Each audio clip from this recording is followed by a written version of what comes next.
ఇక్కడున్న మనం కూడా కొంతమంది యాకోబులాగే ఉన్నామేమో. కుటుంబ గొడవలు, కుటుంబ కలహాలు, ది బెస్ట్ కావాలని ఆరాటం, పోరాటాల్లో కాన్ఫ్లిక్ట్స్ రావడం, ఒంటరితనం. యాకోబుకి అన్నీ ఉన్నాయి, అతనికి లోటంటూ ఏమీ లేదు. తల్లి, తండ్రి, దాసీలు, ఆ ఇల్లంతా కూడా సంపదలతో ఉన్న ఆ పరిస్థితుల్లో కూడా యాకోబు ఒంటరివాడిగా ఉండాల్సిన పరిస్థితి వచ్చి కొన్నిసార్లు జీవితం అంతే, టఫ్ టైం కొన్నిసార్లు నడుస్తుంది. ఎవరి బాధ వారు ఫీల్ అవ్వాల్సిందే.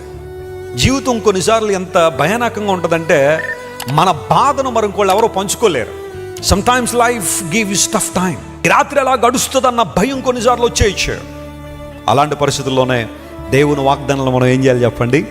దేవుడు యాకోబు వాగ్దానం, యాకోబు మంచితనాన్ని బట్టి దేవుడు ఆ పని చేయలేదు, లేదంటే యాకోబు సకల పరిశుద్ధుడిని ఆ పని చేయలేదు. కానీ దేవుడు అనుకున్నాడు గనుక నేను నిన్ను విడువక ఈ వాగ్దానాలు నీ జీవితంలో నెరవేరుస్తాను వాగ్దానం చేశాడు గనుక యాకోబుని దేవుడు బలపరిచి నిలబెట్టాడు. ప్రభునందు ప్రియ దేవుని బిడ్డ, ఈ లోకంలో బహుశా నీతో వాగ్దానాలు చేసిన వాళ్ళు చాలామంది నేను విడిచి వెళ్ళిపోయి ఉండొచ్చు, లేదా కొన్ని కారణాలు బట్టి వారిని దూరం అయిపోయి ఉండొచ్చు. కానీ నీకు దూరం కానివాడు, వాగ్దానాలు మరిచిపోని వాడు ఎవరైనా ఉన్నారంటే అది కేవలం నీ ప్రభువు మాత్రమే. హల్లెలూయా.